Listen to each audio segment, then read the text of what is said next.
Well, I want to thank everybody. This has been some period of time, and most importantly, we want to thank the great people of Iowa. Thank you. We love you all. What a turnout, what a crowd.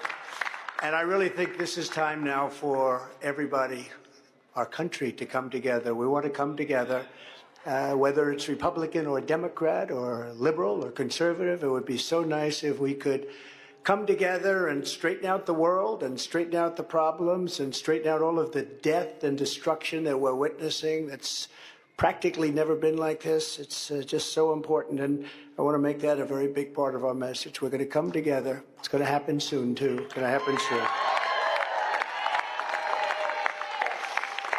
I want to thank some of the great people. We have so many senators. If I go through every name, we'll be here all night, and everybody's going to get angry at me. But the senators, the congressmen from Washington, they came down from all different states. I want to thank you very much. I want to congratulate Ron and Nikki for having a good time together. We're all having a good time together. And I think they both actually did very well. I really do. I think they both did very well. We don't even know what the outcome of second place is. And I see Carrie Lake. Congratulations, Carrie. Very good. I spotted her, I have to announce, because she's terrific. She's going to be a senator, a great senator, I predict, right? You're going to be a great senator.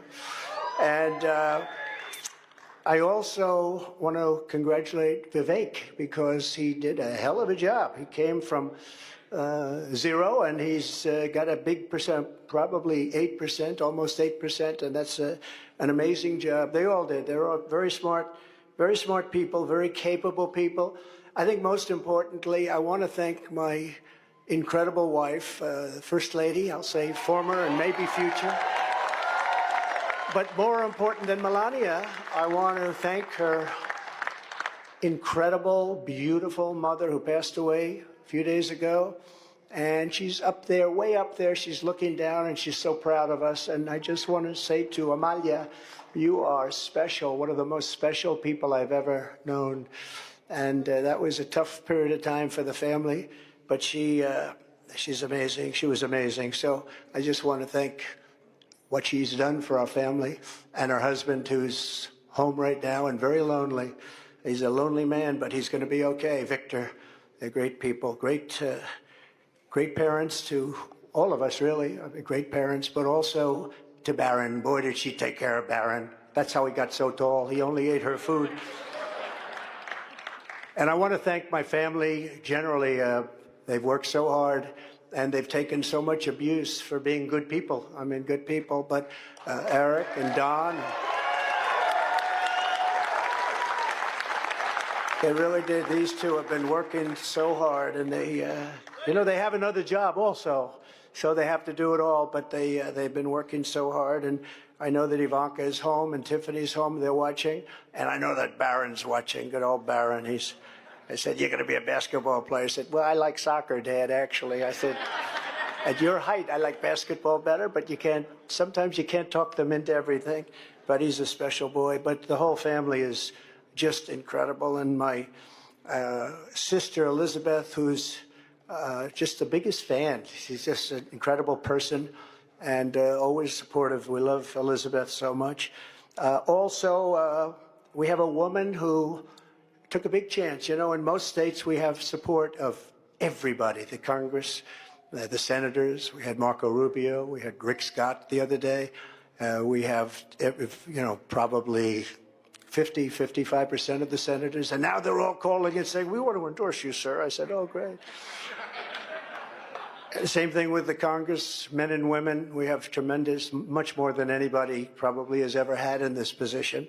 And we love them all. They're great. They're really trying to do a good job for our country. But one woman in Iowa who really stepped up was your Attorney General, Brenna Byrd. She really, really stepped up. Where is Brenna? Come here.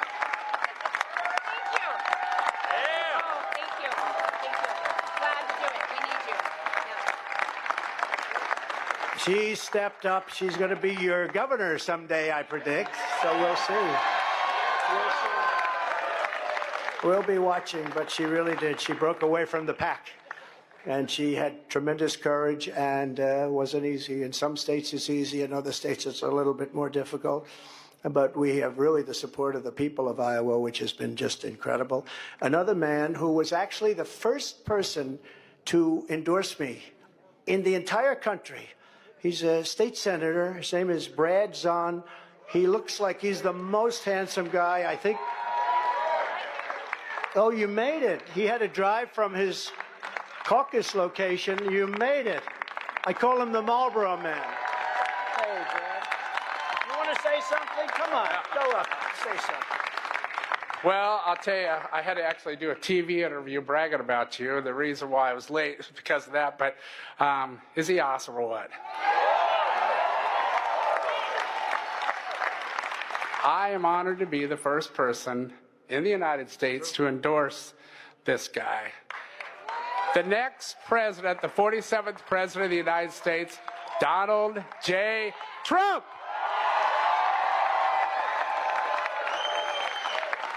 And when he says endorse, we're really talking about 2015.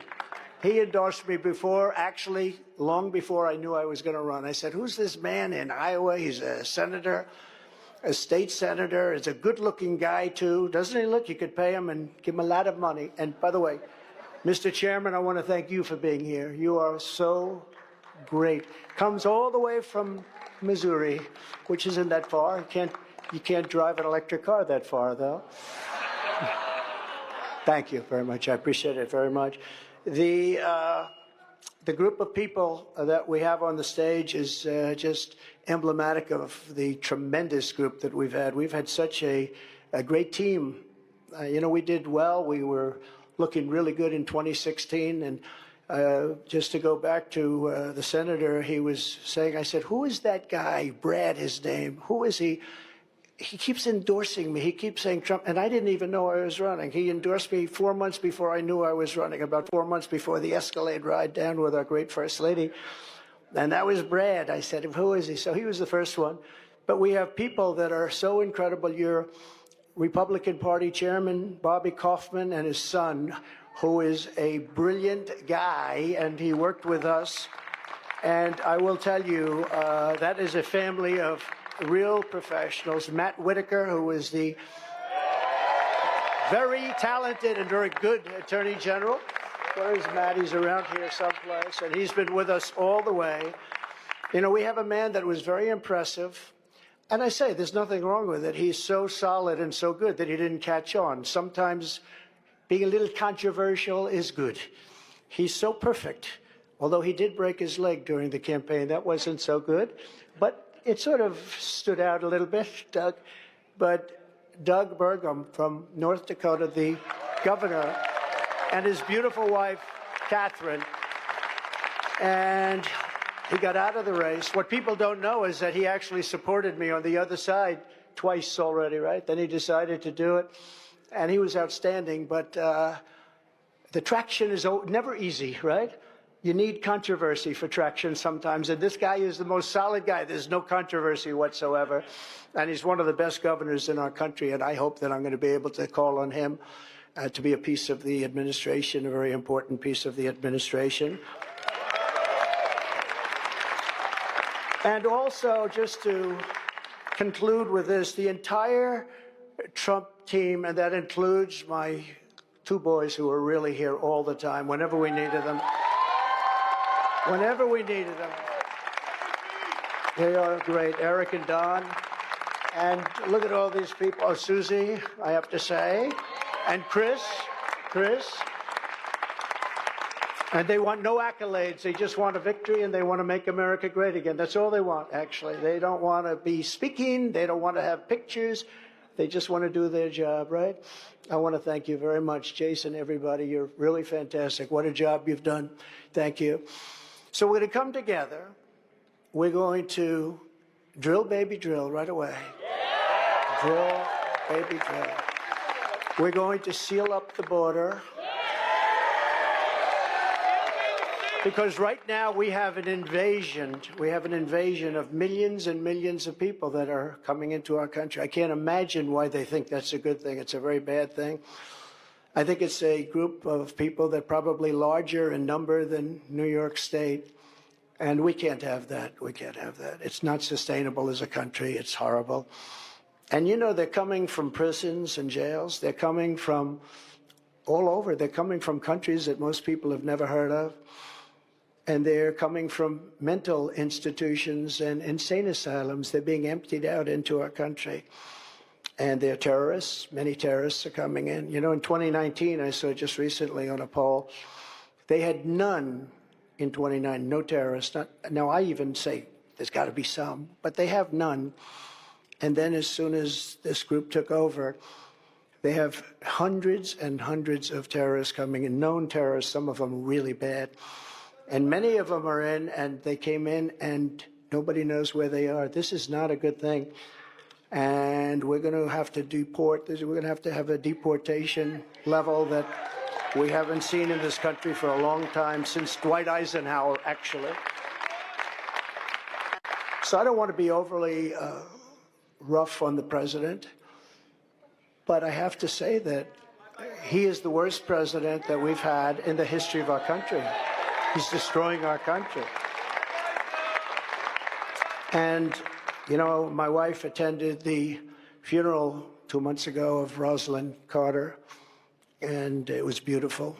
And Jimmy Carter was there, and I thought to myself, Jimmy Carter is happy now, because he will go down as being a brilliant president by comparison to Joe Biden. He'll be a brilliant president. He's going to be known as brilliant by comparison. So we have to stop the invasion. We have to bring down our energy. We have to, you know, I say all the time, we have more liquid gold under our feet than any other nation anywhere in the world. And we have to stop the crime, and we have to help rebuild our cities, and we have to rebuild the Capitol, Washington, D.C. I was there on one of the Biden indictment trials. You know, this is the only person this never happened before, but I go to a lot of courthouses because of Biden, because they're using that for election interference. And it's on things like election, and I don't know if you know, but they did polls tonight on the election of 2020. Do you believe it was honest or not? 82% said it was not. And we can't have that, Chairman. We can't have that. You can't have a situation like that. So we're going to straighten out our elections. We're going to do a lot of great things. We're going to try and go to paper ballots as soon as possible. Voter ID, one day elections. You know, we have these elections that last for 62 days, and if you need some more time, take as much time as you want, and so many bad things happen. We have to get rid of mail-in ballots, because once you have mail-in ballots, you have crooked elections. Actually, Jimmy Carter's commission said that a long time ago. We're going to rescue our economy. We're going to save our economy. We had the greatest economy in the history of our country. There was never a greater economy, and now we don't. And when you look at what's happened with inflation, inflation is destroying. You know, they call it a country killer. Going back hundreds of years, Germany, countries that had big inflation are dead.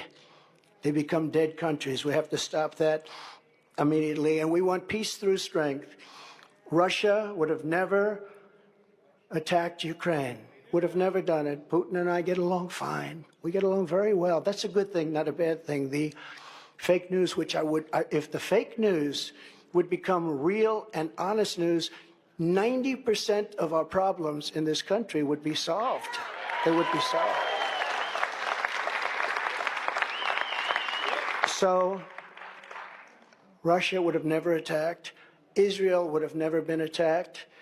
The Ukraine situation is so horrible. The Israeli situation is so horrible, what's happened. And we're going to get them solved. We're going to get them solved very fast. I actually said Ukraine. I know President Putin very well. I know Zelensky very well. I'm going to get them in. We're going to get it solved very quickly. Should have never happened. Would have never happened. Now you have all that death, far greater than people understand. The numbers are far, far greater than anybody would even think possible. You're going to find that out in the years to come. When they knock down these massive buildings in Ukraine, and then you see they announced 2 people were slightly wounded. No, many people were killed. Many people were killed. We're going to get it stopped but it's so sad because it should have never started. People killed and a culture destroyed. You can never replace 1,000-year-old buildings with the most beautiful golden domes and churches and everything, just all rubble now. And it's so sad, would have never, ever happened. And likewise, Israel would have never been attacked. It all comes from Iran, and we would have had to deal with Iran very quickly had the election where we, by the way, got, and I say we because it's all we got more votes than any sitting president in the history of our country. But they say we lost by a whisker, okay? But regardless of that, we're going to do incredible things, and we're not going to let China do what they'd like to do. I get along great with him also. President Xi is a very strong leader, and we're going to get things solved. We're going to get the Ukraine war solved. We're going to get the Israeli situation solved. But if you think back to that, Iran was broke. I said to every country, anybody does business with Iran, buys oil from Iran, they were broke. We're not going to let you do business in the United States. And that's the way it is. They did very little business, almost sold no oil. Nobody wanted to do that. That's a big penalty. And what happened is they had no money to give to Hamas and to give to Hezbollah. And in fact, there were a lot of stories at the time. They had no money for terror. And for 4 years, we had no terror. We had the terror ban. We had the terror ban. They call it the Trump travel ban, but it was really the Trump terror ban. We don't want people in our country that are going to blow up our shopping centers. Thank you very much. And we want a country of law and order. So we're going to rebuild the capital of our country, Washington, D.C. We're going to scrub those beautiful marble columns and get the swastikas off them, and we're going to scrub them and get the graffiti off them, and we're going to clean the streets, and we're going to rebuild the streets, and we're not going to have rusted medians through the middle that are falling down into the roads where foreign dignitaries from all over the world come and they look. And we're not going to be riding on top of garbage like I did just a month ago, riding on top of garbage. We're going to rebuild our beautiful Washington, D.C., and we're going to take control of it, and we're going to make unbelievably harsh penalties for people that go around shooting. Last week they shot 3 people, and every night something happens. It's so sad. And likewise, we're going to rebuild our cities, and we'll work with the Democrats to do it. I'd be glad to work with the people in New York. We're going to work with the people in Chicago and L.A. We're going to rebuild our cities, and we're going to make them safe, and we're going to give our police officers immunity. So every time they do something, they don't get sued and stopped. We're going to end crime in our cities. In Iowa, you don't know what that means, but I'll tell you, this is a different place.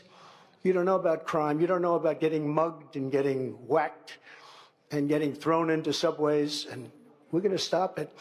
And we're going to come down very hard on criminals, and we're going to stop crime in America.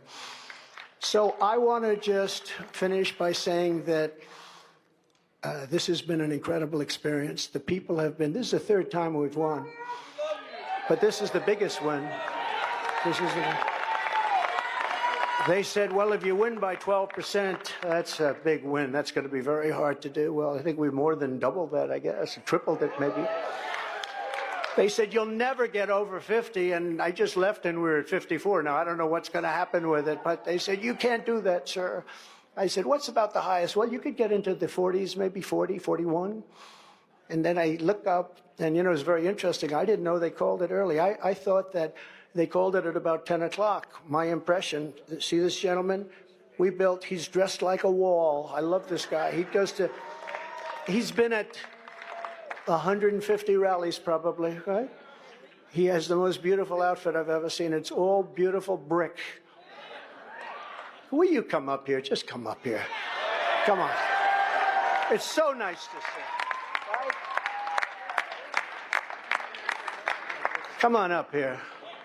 He's emblematic of what we did.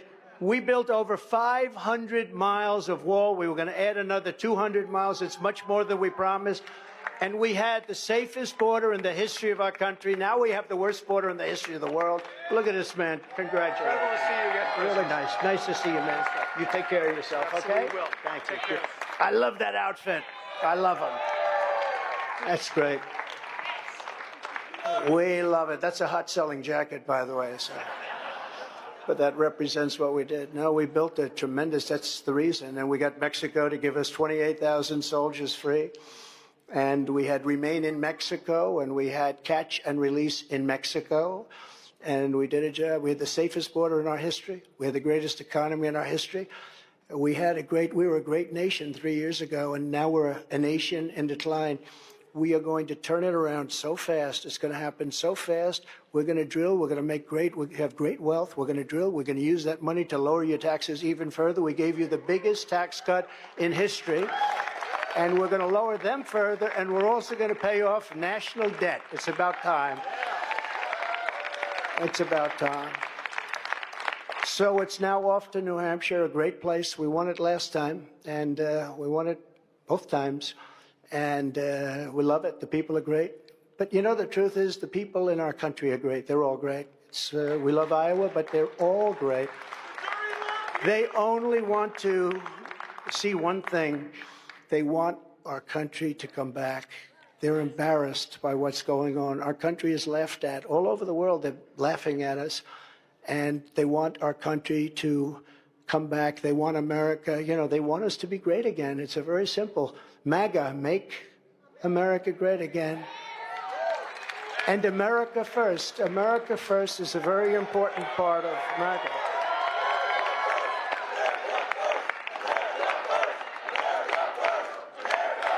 So we're going to put America first. We're going to make America great again. Again, Iowa, we love you. You are going to, you just go out and buy larger tractors and more land. Don't worry about it.